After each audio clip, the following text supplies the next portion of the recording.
வணக்கம் அன்பு தமிழ். நேற்று பிக் பாஸ் ஷோ பார்த்துருப்பீங்க. வெற்றியாளர் முத்துக்குமரன் அண்ணா தோத்து இருந்தாங்கன்னா இப்போ இருக்கிற சமுதாயம் எப்படி இருக்கு, தமிழரின் கலாச்சாரம் எப்படி பார்க்குறாங்க, நாகரிகமும் ஒழுக்கமும் தெரிஞ்ச ஒரு மனுஷன் பார்த்தீங்கன்னா இந்த சமுதாயத்தில் தோத்துட்டே இருந்துட்டு இருந்தாங்கன்னா இப்போ வர ஜென்ரேஷன் பீப்புளுக்கு எந்த மாதிரி பீப்புள்ஸை பிடிச்சிருக்கு, இது மாதிரி ஒரு விஷயம் எல்லாமே பார்த்தீங்கன்னா மாறி போயிட்டு இருந்திருக்கும். ஆனாலும் பார்த்தீங்கன்னா ஒரு சமநிலை சமுதாயம் சரியான வழி போட்டு தான் சரியான ஒரு பாதையை தான் தேர்ந்தெடுத்துட்டே போயிட்டு இருக்குங்கிறதுக்கு உதாரணமா முத்துக்குமரன் அண்ணா ஜெயிச்சுட்டு இருந்திருக்காரு. இது மூலியமா பார்த்தீங்கன்னா சரி ஓகே, ஒரு நல்ல ஒரு மனுஷன், நல்ல ஒழுக்கம் தெரிஞ்சவர், நல்ல ஒரு நாகரிகம் தெரிஞ்ச ஒரு மனுஷன் ஜெயிச்சதுனால பார்த்தீங்கன்னா ஒரு கரெக்டான பாதையில இந்த சமுதாயம் போயிட்டு இருக்கு அப்படிங்கிறது ஒரு உதாரணமா அவர் இருந்துட்டு இருந்திருக்காரு. என்னதான் இருந்துட்டு இருந்தாலும் பார்த்தீங்கன்னா எனக்கு ஒரு சின்ன ஒரு முரண்பாடு முத்தா நம்மள. அதாவது என்னன்னு பார்த்தீங்கன்னா இந்த புக்கு அவருக்கு ஞாபகம் இருந்துட்டு இருந்தா மேபி எனக்கு ஞாபகம் வரலாம். இதுல என்னன்னு பாத்தீங்கன்னா ஒரு இடத்துக்காக பாத்தீங்கன்னா 2 சிங்கமா இருக்கட்டும், இல்ல 2 புலியா இருக்கட்டும், பூனையா இருக்கட்டும், நாயா இருக்கட்டும் சண்டை போட்டுக்கும் போது ஏதாச்சும் ஒன்று கண்டிப்பா தோக்கும். we will learn from the failure சொல்லுவாங்க பார்த்திருக்கீங்களா? அது ஏதாச்சும் ஒன்று கண்டிப்பா தோக்கும். அது மாதிரி தோத்ததுக்கிட்ட போய் நீங்க கேட்டீங்கன்னு வச்சுக்கோங்க, நீ அடுத்து என்ன பண்ண போறேன்னு, நான் திரும்பவும் பயிற்சி எடுத்துக்கிட்டு அவங்ககிட்ட சண்டைக்கு போக போறேன், என்ன நடந்தாலும் சரி நான் போய் திரும்ப நான் கத்துக்க போறேன், நான் ஜெயிக்கிற வரைக்கும் விட மாட்டேன், அந்த ஒரு எண்ணம் தான் பாத்தீங்கன்னா வைராகியம் தான் மனசுல தீ மாதிரி எரிஞ்சுக்கிட்டே இருக்கும். அது மாதிரி தான் பாத்தீங்கன்னா ஒரு விஷயம் நடந்துகிட்டு இருக்கு. மேபி இந்த சேனல் ஸ்டார்ட் பண்றதுல ஒரு 20% காரணம் அவரா கூட இருக்கலாம். பார்க்கலாம். தக்க நேரம், சரியான சமயம், பயிற்சி சரியான எடுத்துட்டு இருக்கும்போது கேட்டிங்கன்னா தெரியாது. எந்த ஒரு விஷயம் அந்த முரண்பாடு என்னன்னு தெரிஞ்சுக்கிறதுக்கு சரியான நேரம் வரும். நேரம் வரும்போது அது என்னன்றது சொல்கிறேன். அதுக்கு முன்னாடி பார்த்தீங்கன்னா இந்த பிக் பாஸ் ஹிஸ்ட்ரி எங்கேருந்து வந்திருக்கு, இதோட ஸ்ட்ராட்டஜி என்ன, இது எந்த இடத்துல இருந்து ஒரிஜின் ஆயிருக்கு, இது எல்லாமே பார்க்கலாம்.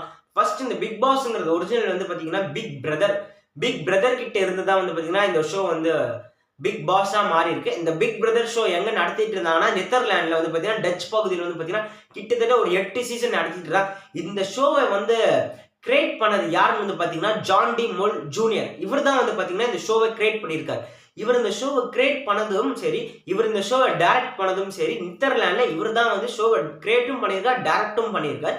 இது மாதிரி பண்ணிட்டு இருக்கும்போது இவர்கிட்ட கிடைச்ச ஒரு நோவல் மூலியமா, அந்த நாவல் மூலியமா பாத்தீங்கன்னா ஓகே இப்படி கூட நம்ம வச்சு நம்ம பிசினஸ் பண்ணலாம், இப்படி ஒரு விஷயம் ஒரு மனுஷன் பாத்தீங்கன்னா மனுஷனோட ஒரு மனுஷனோட நோக்கம் என்னன்னா பக்கத்து வீட்டுக்காரன் ஏதாவது ஒருத்தர் அடிச்சுட்டு சண்டை போட்டுக்கிட்டாங்கன்னா நம்ம வேடிக்கை தான் பார்ப்போம், என்ன நடக்குதுன்னு பார்க்கலாம், யார் வெட்டு குத்துப்பட்டு இறக்குறாங்கன்னு பார்க்கலாம், ஏதாச்சும் ஒரு குடும்ப சண்டைனா போய் நம்ம வேடிக்கை பார்க்கறது அப்படிங்கிற ஒரு எண்ணம் பாத்தீங்கன்னா எல்லாரோட மனுஷனையும் பாத்தீங்கன்னா அங்க அடுத்து என்ன நடக்குது, அடுத்து என்ன நடக்க போகுது அப்படிங்கிற ஒரு எண்ணம் இருந்துகிட்டே இருக்கும் பாத்தீங்கன்னா.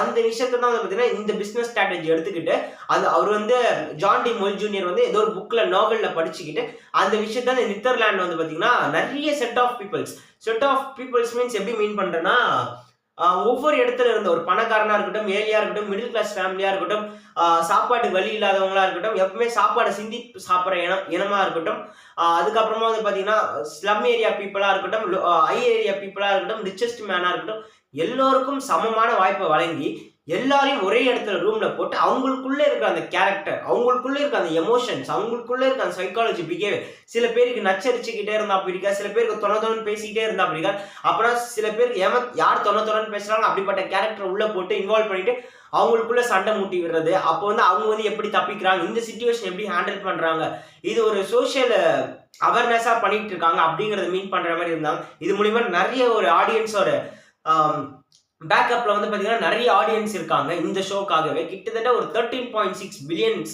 பீப்புள்ஸ் பாத்தீங்கன்னா இந்த ஷோவை பார்த்துட்டு இருக்காங்க. இதுல என்னன்னு பாத்தீங்கன்னா இது நெதர்லாண்ட்ல ஆரம்பிக்கும் போது பாத்தீங்கன்னா நிறைய ஒரு கோடி ரூபாய் கிட்ட பரிசு மணி அந்த டைம்ல பாத்தீங்கன்னா இது ரன் ஆயிட்டே இருந்தது. இப்ப நம்ம பாக்குற இந்த பிக் பாஸை விட, இப்ப நம்ம இங்க பாத்துட்டு இருக்கிற பிக் பாஸை விட அந்த டைம்ல இருந்த அந்த பிக் பிரதர் பாத்தீங்கன்னா ரொம்ப சீரியஸ். இப்பெல்லாம் எடுத்துக்கிட்டீங்கன்னா ஒரு 2 hours 3 hours ஷோ போகும். அந்த ஷோல பாத்தீங்கன்னா என்ன நடக்குங்கிறது 2 hoursல லைவ்ல காட்டிடுவாங்க. பட் அந்த டைம்ல பாத்தீங்கன்னா அப்படி கிடையாது. அந்த இடத்துல பாத்தீங்கன்னா என்ன நடக்குதோ 24 hours லைவ், யார் வேணாலும் எப்ப வேணாலும் போய் அந்த ஷோவை பார்க்கலாம். இது பாத்தீங்கன்னா jennycam.organization சொல்லிட்டு அந்த வெப்சைட்ல பாத்தீங்கன்னா 24/7 பாத்தீங்கன்னா அந்த இடத்துல என்ன நடக்குது, மனுஷங்க எப்படி பேசிக்கிறாங்க, என்ன நடக்குதுங்க எல்லாத்தையும் பாத்தீங்கன்னா 24/7 லைவ் வந்து பார்த்தீங்கன்னா ரன் ஆகிக்கிட்டே இருக்கும். யார் வேணா எப்போ வேணா பார்த்து அந்த டைமில் வந்து அந்த சேனலுக்கான டிஆர்பி அந்த வெப்சைட்டுக்கான இன்க்ளூடன்ஸ் ஆடியன்ஸ் எல்லாருமே பார்த்தீங்கன்னா ரொம்ப பயங்கரமாக இருந்துகிட்டே இருந்தாங்க. ரொம்ப ரசிக்கிற விதமாக அந்த ஷோ வந்து நடந்துக்கிட்டே இருந்தது அந்த டைமில். இதே ஒரு கான்செப்ட் இதே ஒரு ஐடியாவை தான் வந்து பார்த்தீங்கன்னா இந்தியாவில் வந்து கொண்டு வந்தாங்க 2006 இந்தியில தான் கொண்டு வந்தாங்க. இந்தியில கொண்டு வரும்போது சரி எப்பவுமே இது கிரியேட்டர் வந்து யார் அங்கே கிரியேட் பண்ணாங்க அவர் தான் கிரியேட்டர். பட் வந்து பார்த்தீங்கன்னா ப்ரொடியூசர் வந்து மாறிட்டா. ப்ரொடியூசர் வந்து என்டபிள் ஷைன் இந்தியா அவங்க வந்து ப்ரொடியூஸ் பண்ண ஆரம்பிச்சிட்டாங்க. இவங்க ப்ரொடியூஸ் பண்ண ஆரம்பிச்சோன்னா பார்த்தீங்கன்னா நல்ல ஒரு ஆர்டிஸ்ட் மீன்ஸ் நல்ல ஒரு ஃபேன் பேஸில் இருக்க ஒரு பெரிய ஆர்டிஸ்ட்டை வந்து பார்த்தீங்கன்னா இந்த ஷோவை ஜட்ஜ் பண்ண வச்சுக்கிட்டு அவங்க மூலியமா அவங்களோட ஃபேன்ஸ் மூலியமா இந்த ஷோவுக்கு வந்து ஒரு ஐப்பை கொடுத்துக்கிட்டு அப்புறமா வந்து பார்த்தீங்கன்னா செட் ஆஃப் பீப்புள்ஸ் எல்லாமே கலெக்ட் பண்ணிட்டு அவங்க மூலியமா அந்த ஷோ ஹிந்தியில் ரன் ஆகிட்டு இருந்தது. ஹிந்தியில் ரன் ஆகும்போது சோனி டிவி கலர் டிவியில் தான் வந்து பார்த்தீங்கன்னா மெயினாக வந்து அங்கே ரன் ஆகிட்டு இருந்தது. அதுக்கப்புறமா வந்து எப்போ வந்து தமிழில் வந்தது வந்து 2017 தான் தமிழில் வந்து கொண்டு வரப்பட்டது. 2017 விஜய் டிவியில் கொண்டு வந்தாங்க. அதுக்கப்புறமா வந்து பார்த்தீங்கன்னா தெலுங்குல விஜய்மா அந்த சேனல் வந்து கொண்டு வந்தாங்க. இதுக்கப்புறமா ஸ்ப்ரெட் ஆரம்பிச்சு நிறைய இடத்துல வந்து பார்த்தீங்கன்னா ஆடியன்ஸ் எல்லாரும் வந்து நிறைய பேருக்கு இந்த ஷோ பிடிச்சி போகிற மாதிரி ஆகுது. இது எந்த ஷோ வந்து பார்த்தீங்கன்னா ஒரு மேனோட சைக்காலஜி எப்படி யோசிக்கிறாங்க, ஒரு மேன் எந்த டைம் சிச்சுவேஷன் எப்படி ஹேண்டில் பண்றாங்க, இவரோட திறன் என்ன அப்படி போட்டு இந்த ஷோ மூலமா சில பேர் வாழ்ந்தவங்களும் இருக்காங்க. ஒரு மேன் வந்து பாத்தீங்கன்னா இப்படிதான் இருக்கணும் அப்படிங்கிறது சிறந்த உதாரணமா இருந்து நிறைய பேர் வெளியவும் போயிருக்கான். சிறந்த உதாரணமா வந்து பாத்தீங்கன்னா ஒரு மனுஷன் இப்படி இருக்க கூடாதுங்கிறதுக்கான சிறந்த உதாரணமா இருந்தும் கெட்ட பேர் எடுத்தும் கூட நிறைய பேர் வெளியே போயிருக்காங்க. இந்தி ஷோல அதிகமா நடக்குது. தமிழ்ல பொறுத்த வரைக்கும் பாத்தீங்கன்னா இந்த அளவுக்கு நடக்குதான்னு கேட்டீங்கன்னா அந்த அளவுக்குலாம் கிடையாது. என்னதான் இருந்துட்டு இருந்தாலும் பார்த்தீங்கன்னா இது வந்து இப்போ வரைக்கும் ரன் ஆகிட்டு இருக்கு. சிறந்த ஷோவா பார்க்கப்பட்டு இருக்காங்க. நீங்க இதை எப்படி பாக்குறீங்க? அப்புறமா வந்து பாத்தீங்கன்னா அடுத்தவங்க விஷயத்த பாக்குறது அடுத்தவங்களோட எமோஷன்ஸோட விளையாடுறத வந்து நீங்க எப்படி எடுத்துக்கிறீங்க? இல்ல அவங்க வந்து அவங்க காசுக்காக விளையாடுறாங்க நீங்க அப்படிங்கிற ஒரு மோட்டிவ்ல எடுத்துக்கிறீங்களா? இல்ல உங்களுக்கு பிடிச்ச கண்டெஸ்டன்ட் யாரு? எதுவா இருந்தாலும் சரி நீங்க வந்து பிக் பாஸ் பத்தி என்ன நினைக்கிறீங்க? எந்த கேரக்டர் உங்களுக்கு பிடிச்சிருக்கு? இது வரைக்கும் நீங்க பார்த்த சீசன்ஸ்ல பெஸ்ட் சீசன் எது? நீங்க எதுவா இருந்தாலும் சரி மறக்காம கமெண்ட் பண்ணுங்க. நீங்க எதுவாக இருந்தாலும் கமெண்ட் பண்ணிட்டு போங்க. பாய், தேங்க்யூ.